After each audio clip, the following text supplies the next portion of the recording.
Hello guys, let's take a look at the first game between Nepo and Ding. Nepo was playing white, so he started with 1 e4. This is something that was expected since 1 e4 is the main weapon of Nepo. Time to time he plays 1 c4, but I think in like first 3-4 games he will try to go by the direct road, and maybe one day he will go for c4. So e4, e5, solid openings. This is world championship match, so nothing like uh, unfortunately no moves, no openings like Scandinavian, no openings like Alekhine and some other openings. So solid stuff. And by the way, it's interesting if the players really well prepared for some sidelines. I'm not sure about that. So Rui Lopez, and Rui Lopez was the main Nepa's weapon in the match against Carlsen. He was trying to get something there, but he didn't. So he just went for the same stuff. Knight f6, castles, bishop e7, not much going on. And here, I would say first surprise, bishop c6 is not a popular move. So bishop c6, d6, and rook e1. And actually, as we will see from the game, a good try by Nepo. And this is something I would say, it's not like I predicted that, but I mentioned that his team works well. Yeah, so the opening part, his opening preparation is good, and we will see, like we should see that in the match.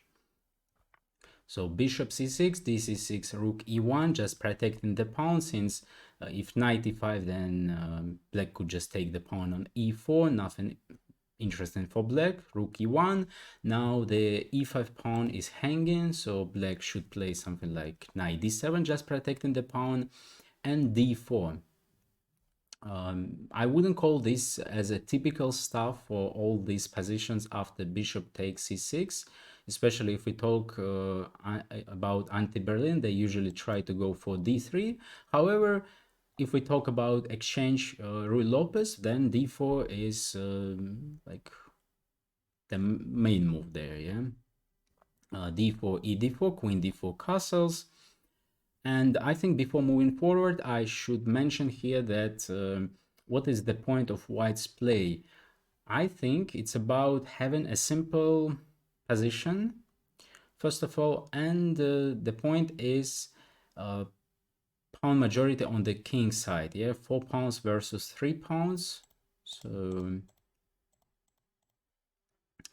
but usually such a play works well when you play against lower rated opponents, so you kind of outplay them, then it's fine. But like, not for the world championship match, although maybe for the world championship match, yeah. And we will see that even such a strong player as Dean Lejeune, almost 2800 and so on, but he was somehow not that confident about playing simple chess. And this is what I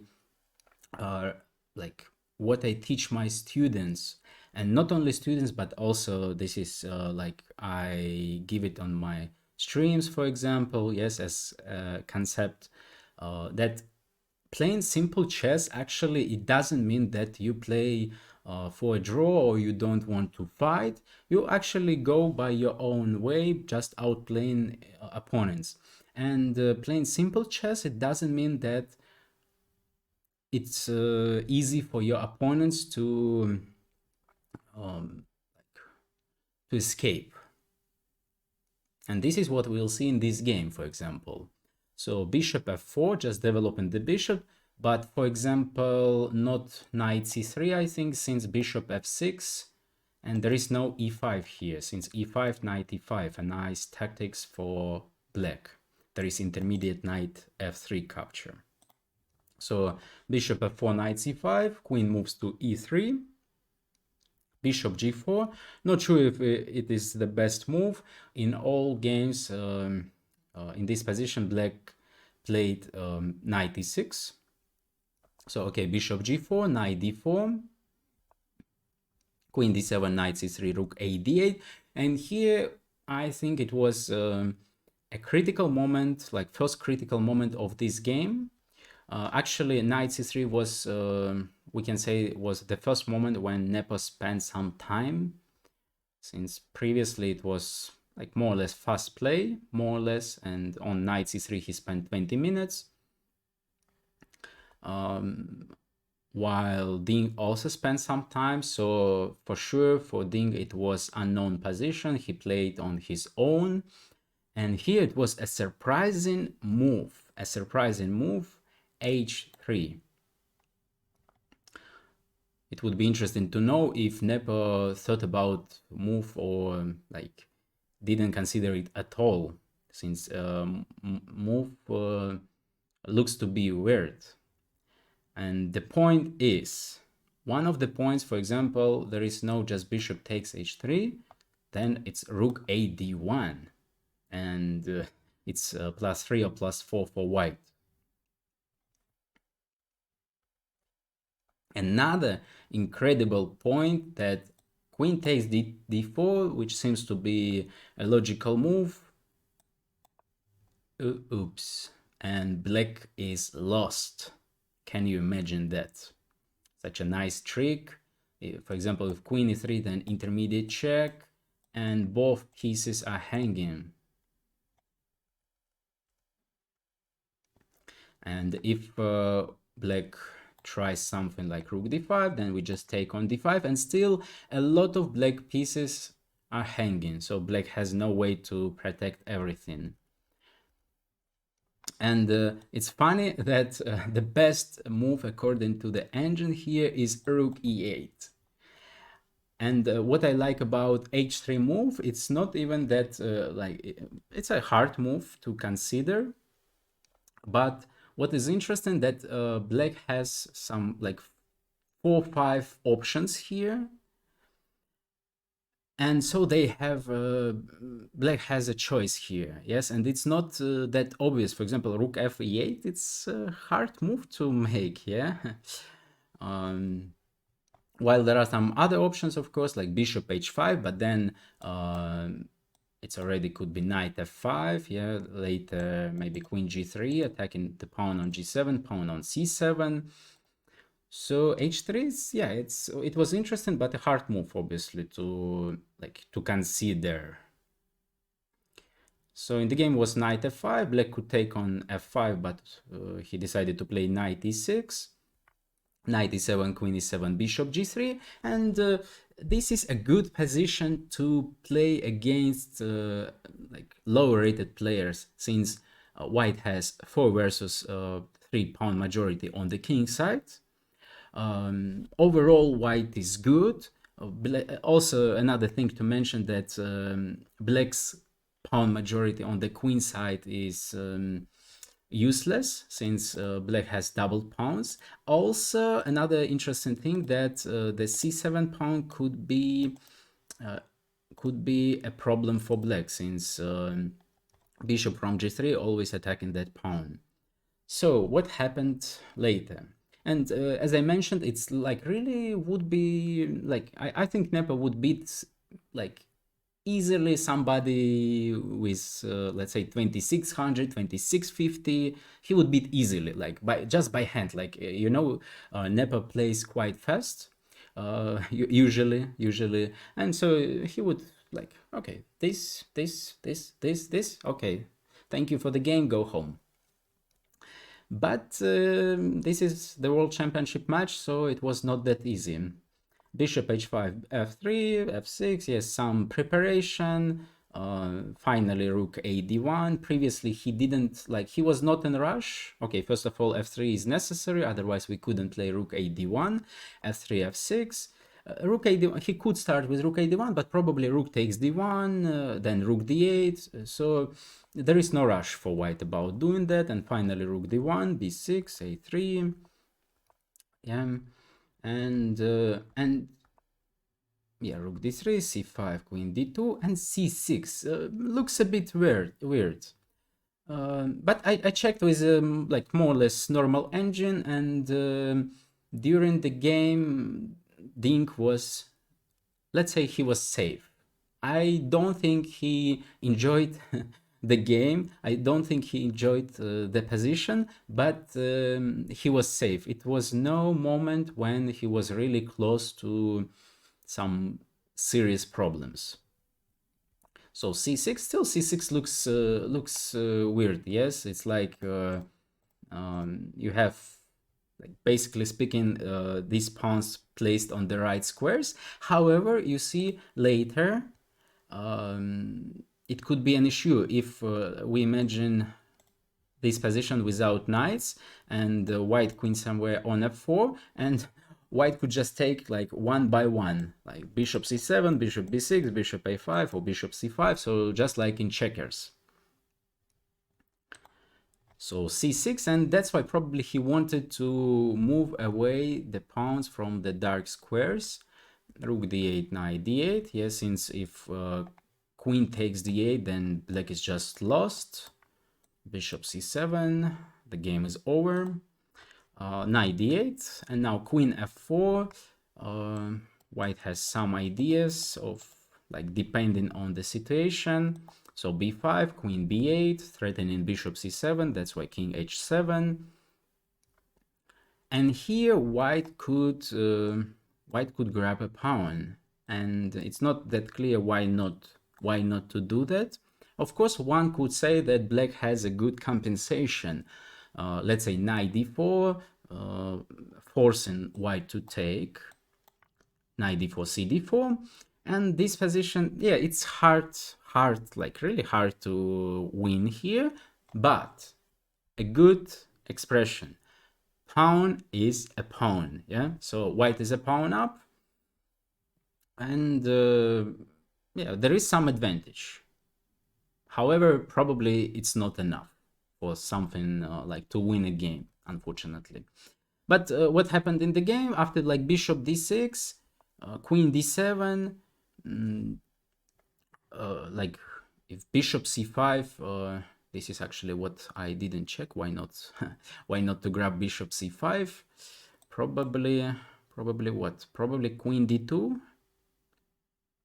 Yeah, I guess queen d2 still will be a bit annoying, and still knight e6 at some point. So just to be sure, yeah, it's queen d2 here. So it, unfortunately, like, it seems that black was really close to some serious problems, but it didn't really happen, and it was no such a moment. Since, yeah, bishop c5, it's too early to take, knight g3, then knight e6 finally. And white is trying to do something, but yeah, you see, for example, also another thing here to mention, that overall white would be happy to trade queens and bishops. So for example, this ending, knight ending, or even pawn endgame. Pawn endgame is just almost lost for black.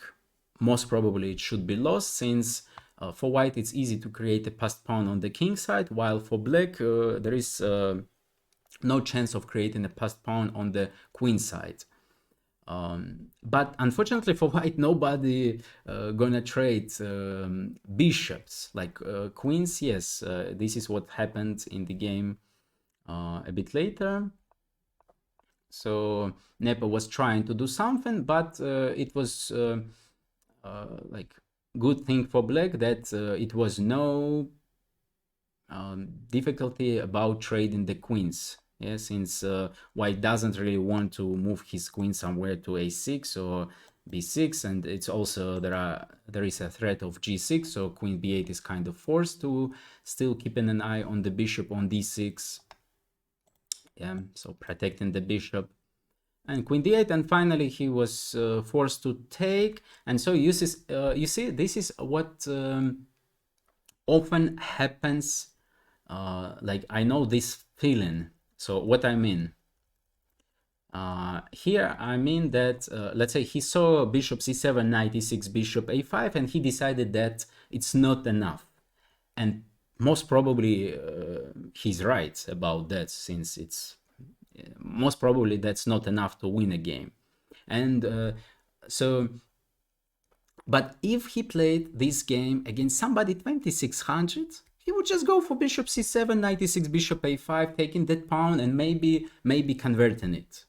But once we play against somebody stronger, or somebody strong, or we play an important game, we want to really to wait it for the right moment to grab material. So we want to like steal, to move around, yes, and waiting for the right like the only one moment to finally grab the material. But unfortunately it didn't work, yes, and black was able to hold, like to organize his defense. Would he win the game if he took the pawn on a5? I mean, if he played bishop c7, bishop a5? Like, probably not. Probably not, yeah. But he would have a chance. While in the game, like, yeah, like in the game, it's really was no chance, let's say. Yeah, and unfortunately for white, it's not that easy. You see, also with this pawn on h4, so g4 move is fixed, and it's hard to proceed. Like, let's imagine this position with pawn on g5. It's like g5, then f5, king to g3, king to f4, then e5. That looks good. But here it was not really possible, yeah.